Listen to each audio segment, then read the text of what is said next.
feel like I've been doing these all day today. Look, it's nighttime already. It's like I started at around noon. It's 7 p.m. With many interruptions, but still. Okay. Where were we? So we were talking about macromolecules, and we talked about two categories. First, we talked about carbohydrates, and we talked about lipids. So we have two more to discuss. So the third type of macromolecule that we're going to talk about are proteins. Another one that's very familiar to you, I'm sure. I have too many of these in here, but I can't seem to get rid of them because I love them. Just some little, art that lists some of the different functions of proteins, right? This is from your book. Yeah, this is from other books. But the punchline, and so, look at them, okay? The punchline is this, though. Of all of the macromolecules, proteins are the ones that have the most sort of diversity of functions, right? So carbohydrates were for energy storage or structure, right? Lipids were mostly for energy storage or communication, like hormones in the body, and in cell membranes. Okay, those are, kind of the main highlights. But proteins have so many different functions, and they're tremendously diverse. And part of the reason that they are so diverse, look at all those different shapes, right? So each one of these is an example of a different protein that have tremendously different shapes. And some of them are actually made of multiple different subunits. That's why there are different colored blobs. So keratin is showing a purple and a blue blob, but look at hemoglobin has a blue, a green, a purple, and a pink because it has 4 different parts that, come together to make it. So tremendous amount of functions because they're incredibly diverse and incredibly large. Okay. All right. So let's get into some things about proteins. Dun, dun, dun, another one of these. So what process is happening here? I hope by now you're starting to feel like, yeah, we get it. We get it. Okay, so each of these two things are 2 different amino acids. So the monomers for proteins are called amino acids. Those are the individual building blocks of a protein. And the polymers sometimes are called proteins, but often they're called polypeptides. And we'll talk about why in just a sec. Okay, or proteins. Okay, so the monomers, remember, are the individual units, and then the polymer is a bunch of those units stuck together. Okay, so here we have one amino acid. Here we have another amino acid. We are joining them together. In the process, we are removing water.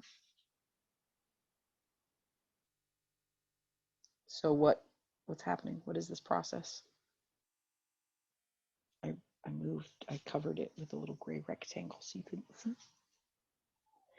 So it's dehydration synthesis, right? We're removing water and we're building something, right? So we're building a longer chain. The reason that a polymer composed of many amino acids collectively is called a polypeptide is because the name of this specific bond right here, it's called a peptide bond. So they're called polypeptides because there's a bunch of peptide bonds generally. Okay, that's what that's about. Why are they called amino acids? Because they have this amino group. I don't care if you know the structure of amino acids. So you'll see on here that it's like, oh, there's the amino group, the carboxylic acid group, and then a side group. Who cares? Okay. Just know that is an amino acid, right? Those individual units, and they come together to form a polypeptide. Okay. Sweet. So here is the complexity that is protein. So there's all these kind of levels of structure that produce a protein. Proteins are, real quick, I'll come back to that, ginormo, right? So as far as molecules go, even compared to other macromolecules, proteins are by far the largest molecules. They're huge.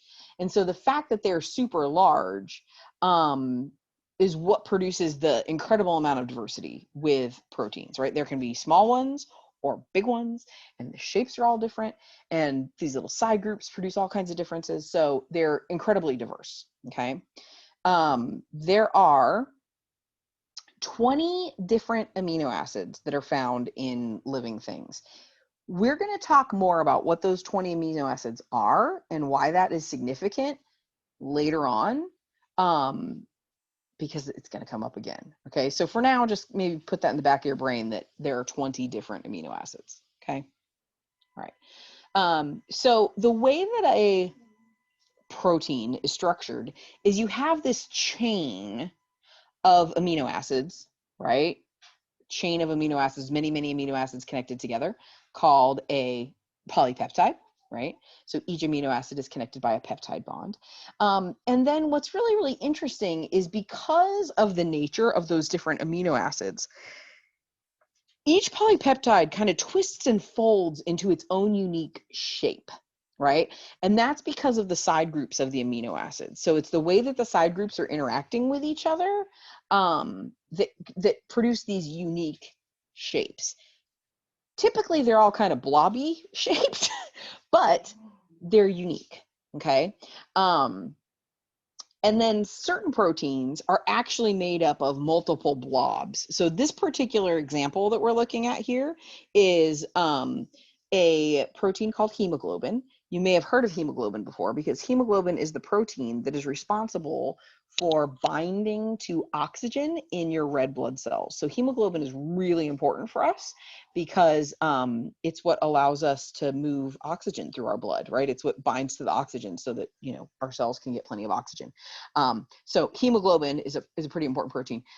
Hemoglobin happens to be made up of 4 separate blobs that fit together to make the one functional protein. Okay, so sometimes you have multiple chains that are connected together to make something super complex. Not always, but often. Okay, what's interesting about proteins is that sometimes even changing just a single amino acid can change the entire structure of the protein, right? And so that's what this next little bit is about. Okay, so here we're looking at a red blood cell that has normal hemoglobin, that normal protein, and we're looking at a red blood cell that has hemoglobin that is from somebody who has sickle cell disease. So sickle cell hemoglobin, okay?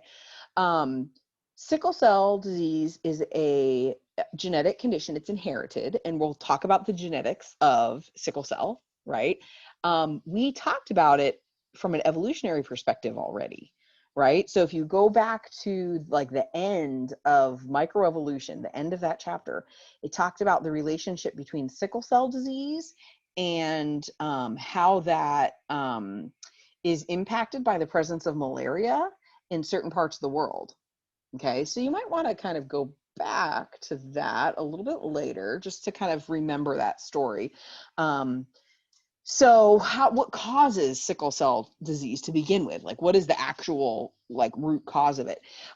It's a mutation in the DNA that changes a single amino acid in one of the polypeptide chains in hemoglobin. So this particular chain is 146 amino acids long. And here they're, in this diagram, they're listing, you see these words here, abbreviations. Those represent different amino acids. You don't need to memorize any of this, of course, okay, but that's just what they represent. And so if the 6th amino acid is different from what it's supposed to be. So if instead of glutamine, it's valine, right? That's what that means, right? Just that difference in one little amino acid out of 146 changes the shape of the protein enough that the whole cell changes shape because of the distorted proteins on that cell. Okay, so remember earlier we were talking about this idea of form follows function, right? So when something is the wrong shape, it often does not work the way that it's supposed to. Okay, so there it is. All right, so genetic disorder that's caused by a mutation that changes a single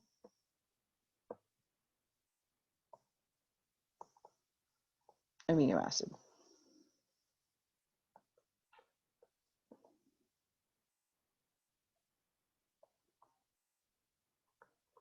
And that makes the whole protein a different shape, and therefore it functions differently. Okay, so like I said, we'll talk more about the genetics of that a little bit later. We did talk a bit about the symptoms of sickle cell when we talked about, you know, back when we were talking about it in evolution, but you can review that stuff here. Okay. All right, so a little bit about protein, some interesting things about proteins and some things about protein functioning. Before we talk about enzymes, which are a specific category of protein, there's one other thing that I want to say about proteins. And this is kind of an interesting little story. So let me add a white screen. So proteins can be denatured. So let's talk about that for a second.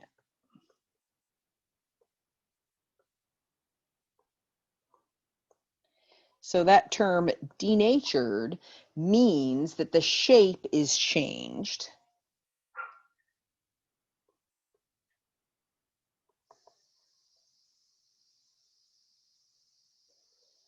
by heat,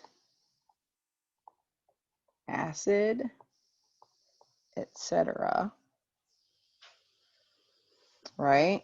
And that typically destroys or alters the function of the protein.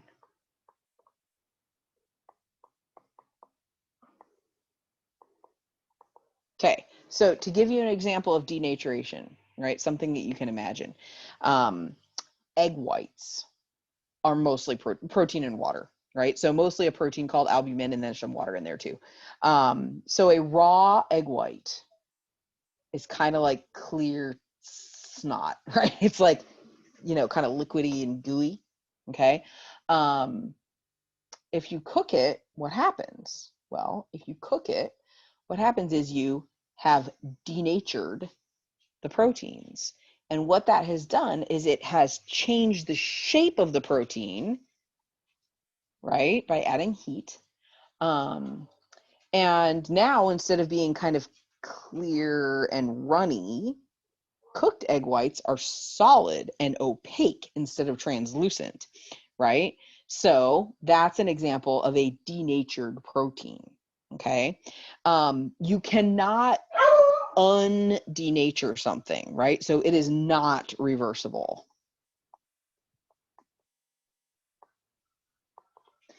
And so if you're thinking about denaturation, because it's related to heat, I like scratched my leg just now. It's very common in cooking, right? So there's like a million cooking examples of denaturing a protein, right? When you cook a steak, you're denaturing proteins, right? So, you know, raw steak is red and, you know, kind of soft. And if you cook it well done, it turns like brownish gray and gets like hard, like firmer, because you've denatured the proteins. Okay. So that's denaturation. But it's not just heat. You can also do it with an acidic environment, right? So my favorite and most delicious example of a food that is produced through the process of denaturation with acid is ceviche, right? So how is ceviche prepared? Well, you take fish, raw fish typically. There's different kinds. I understand this, right? And you add some sort of acid. Usually that is in the form of lime juice or lemon juice or sometimes vinegar. There's weird kinds of ceviche too. Lime juice is kind of the most typical one in Mexican cuisine, as you know, and other, you know, kind of local you know, Latin foods. But there's other ways of doing it too with vinegar and other stuff also, right? And what it does is basically you take your fish that you've never cooked, right? You don't cook it, and you put it in lots of lime juice, and stash it in the fridge and let it sit for a while. And what happens is, because the lime juice is very acidic, it essentially cooks the fish without any heat, because what it does is it denatures it. So it goes from looking like raw fish to looking like it's been cooked, even though you never use any heat. Okay, so you denatured the proteins in the fish by a different method. There are some other things that can denature proteins too. Really strong salt concentration can denature proteins sometimes, depends on the proteins. Alcohol can, to an extent. So there's other things that can do it, but heat and acid are the two big ones. Okay, and it's not reversible. So when a protein is denatured, it doesn't work anymore from that point on. Okay, denaturation is the reason why you don't want to leave children or adults for that matter, or pets in a car in the summer, right? Because in a hot car, cars get so hot inside, right, in the summer, that your body's normal mechanisms for cooling you down can't cool you down fast enough, right? And so what happens to a dog that gets left in the car on a hot summer day is literally the proteins in their brain become denatured because their body temperature gets dangerously high, right? Dangerously high fevers, okay, same thing, right? So if your body temperature gets too hot too fast, right, it can actually denature proteins in your brain, and you can have, you can lose some brain cells, okay? And if you lose enough of them, then, that's right. Okay, so yeah, so this is why you don't leave dogs or kids or people or anything in your car. Even in Southern California, it doesn't have to be summer, right? If it's a warm day, in the spring or the fall, right, or the random hot day in the summer, right? It's not a good idea. It's not a good idea. Okay. All right. Anywho, okay, that's denaturation. Okay. So one very important category of proteins are enzymes. There's an example of an enzyme. There's another example of an enzyme. Enzymes are a specific group of proteins. And what enzymes do is, enzymes are a type of protein that speeds up chemical reactions, and they do that without being used up themselves. Okay, so enzymes are a special kind of protein, right? And they speed up, or the technical term is they catalyze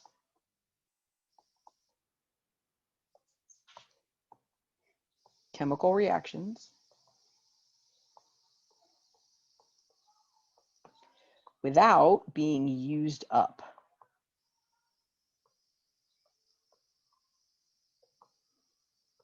Okay, and so we'll look at an image that explains what that means in a second. Okay, another interesting thing to know about enzymes is that enzymes are very specific.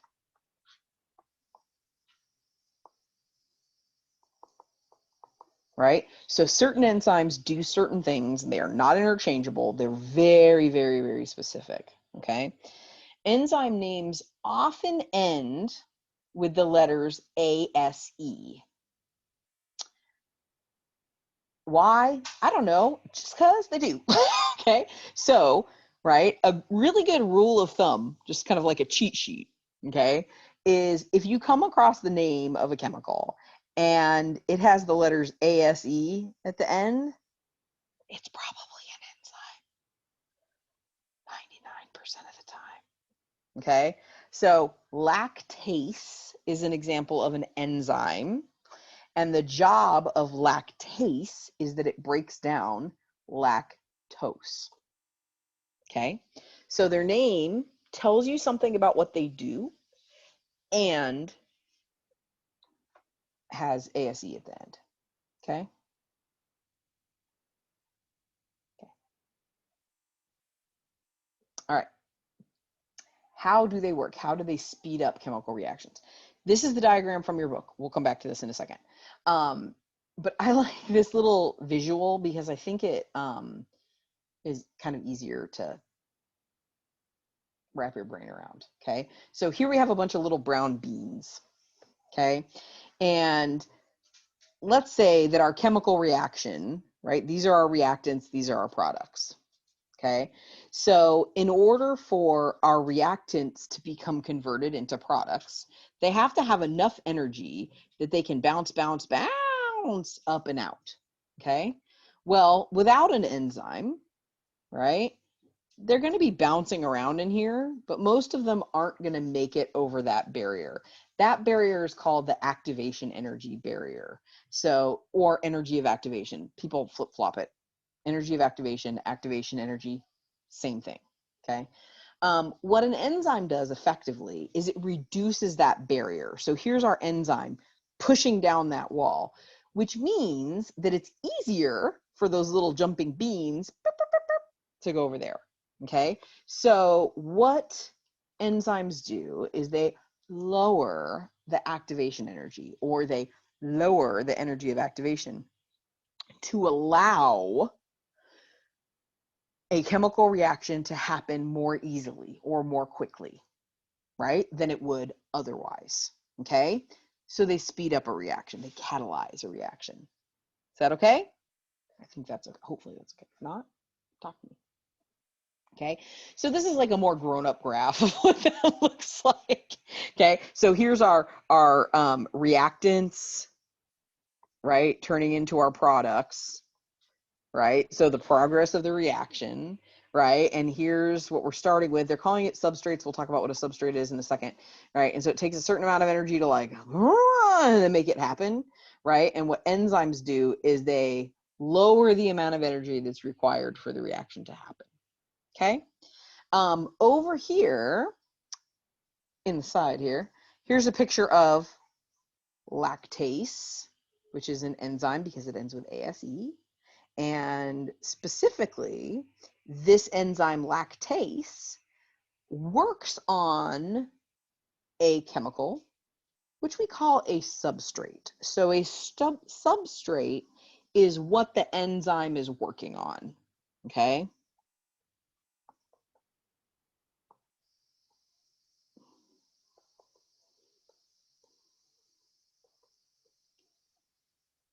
Okay, and so this particular one is lactose.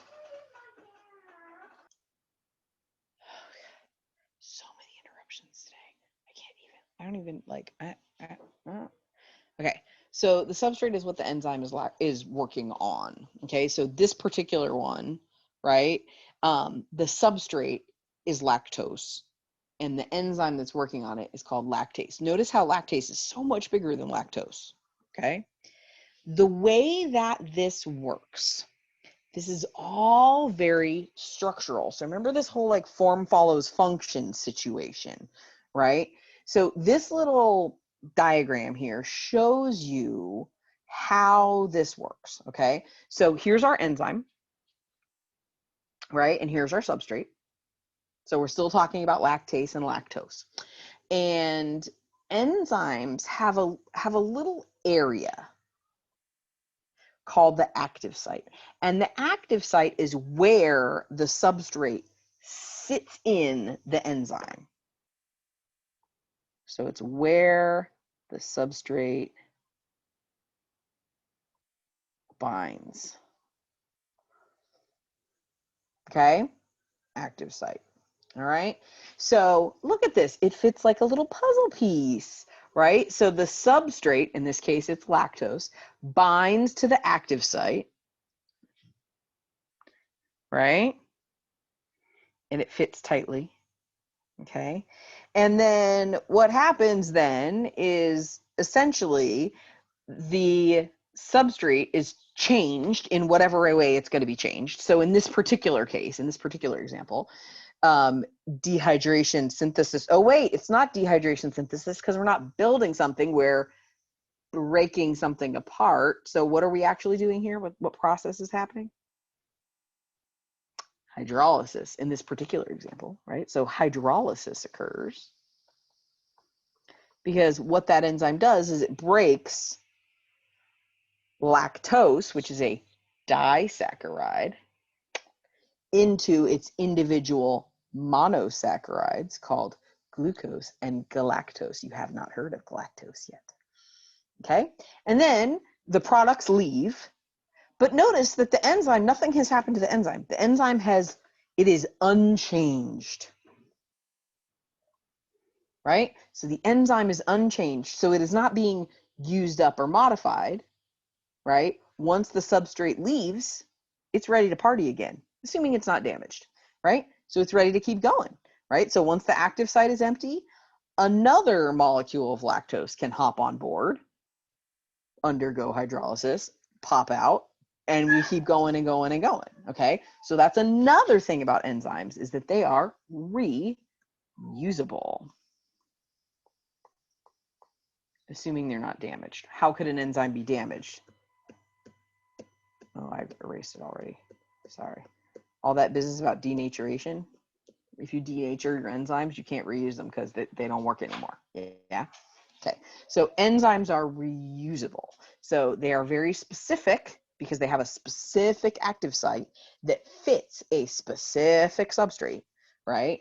But assuming everything goes normally, they can be reused, right? Over and over and over and over and over and over again, which is kind of cool. Okay. Excuse you. Even the dog is in on it. Okay. Here's another little diagram that shows the same thing. So maybe if you're reading this and you're like, maybe this picture, helps you explain it better than this. I don't know, whatever works for you. Okay. One thing that's interesting though, is this little bit. So all this talk of lactose, some of you might be finding yourselves agitated, right? Because you're like, lactose, I don't like lactose. I'm lactose intolerant. Okay. That's pretty common in a lot of people. Lactose intolerance, essentially what it means is that you do not have either the normal amount or any functional lactase. Okay, so either you have lactase but it's not the right shape, or you don't make enough lactase. And what happens is, right, you've got your substrate, your lactose, and it's trying to fit in here, but oh look, it doesn't fit. Right? And because it doesn't fit, guess what? You can't break down that lactose. And if you can't break down the lactose, it kind of makes you feel a little, right? Gives you a little bubble guts. It gives you a little diarrhea. Makes you feel kind of bloated and awful and right? Because you're not able to digest lactose like somebody who has plenty of functional lactase is able to. Okay. It's what's really interesting about lactose intolerance is that it is more common in certain ethnic groups because different, nowadays we've talked about this idea that, of gene flow. Nowadays, people from all over the world intermingle pretty easily. But for most of human history, we were kind of separated in little pockets, right? And so some people started raising cows and goats and animals that they use for milk, right? A lot earlier than other groups of people. And so people who are of ethnic groups that have a longer history of using cows for milk that they then drank, right, tend to have lower incidences of lactose intolerance than groups that did not domesticate cows or goats as early in their history, right?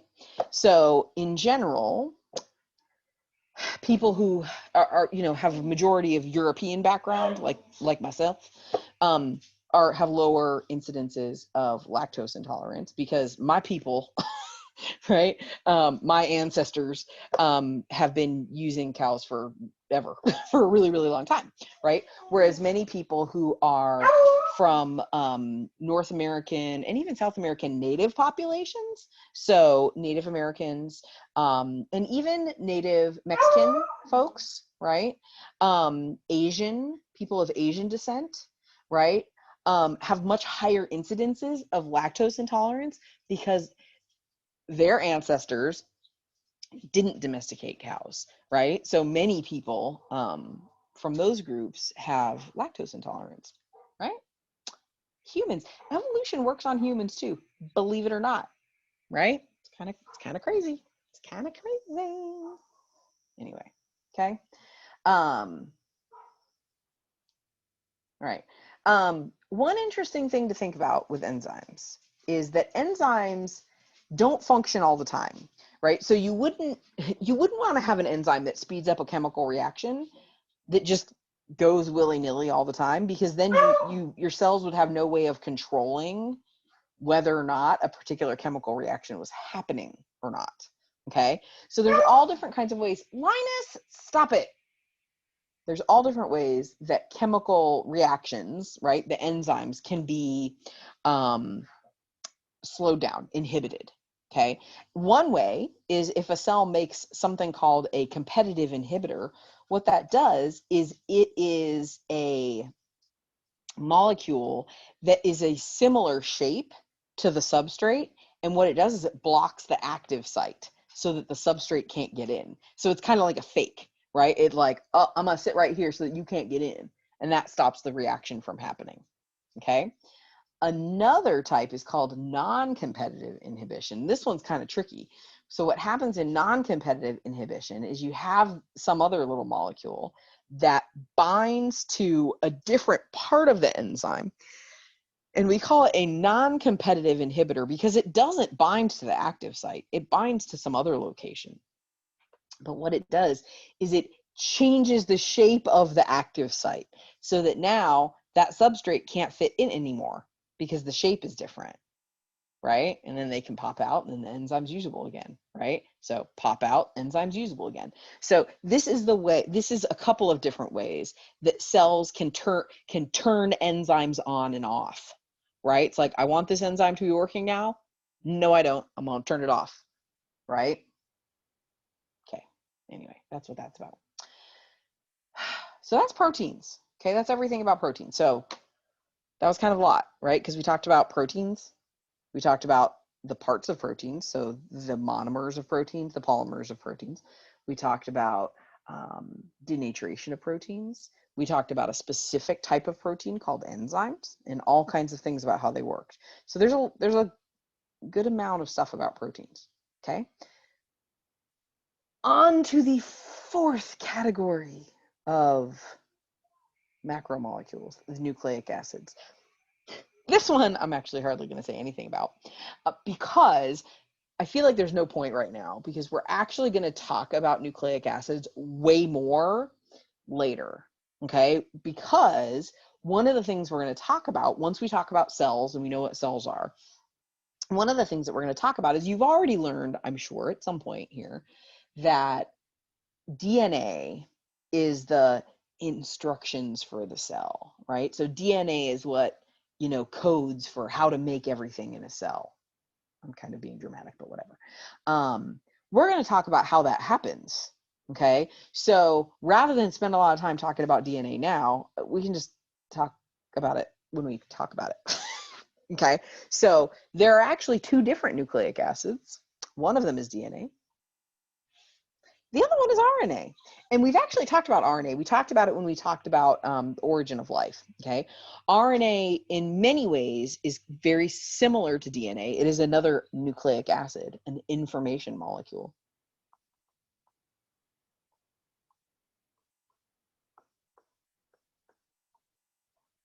Right? But it's different, okay? And so we'll talk about the roles of these two different types of nucleic acids a little bit later.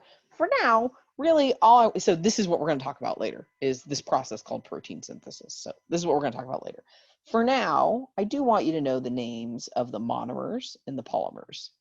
So the monomers of the nucleic acids are called nucleotides. Okay, the polymers are called nucleic acids. Okay, all right, so I want to leave you with a thought, and this is the thought that I want to leave you with. I can stop sharing even. Okay. The thought that I want to leave you with is, for each macromolecule, what do you need to know, right? You should for sure know what's the name of the monomer and the polymer for all of them except for lipids, because we didn't really talk about it with lipids because lipids are complicated. Okay, so you should know the name of the monomer and the name of the polymer for each, for carbohydrates, proteins, and nucleic acids. You should also know the basic functions of those macromolecules. So what are the functions of carbohydrates? What are the functions for lipids? What are the functions for proteins? What are the functions for nucleic acids, right? And then any other notable things, okay? This would lend itself fantastically in your notes to like a little table. I'm just saying that might be a good idea, right? To make yourself a little table of like, here are the 4 categories of macromolecules, and here's all the different things I need to know about them, and like put it in a little table. That might be a good idea. Okay. You're going to be investigating the presence of 3 of these in food in the lab this week. Okay. So I think this week's lab is pretty fun. But you definitely need to read your book and or watch the lecture before you do the lab. Otherwise you're going to be like, what? Okay. So anyway, yeah. Okay. I think that's all I have to say about that. So, questions, whatnot, talk to me. Let me know if you have problems, all that kind of stuff. Okay. All right. Whew, I'm done. I'm going to go eat dinner now. Okay. Stop recording.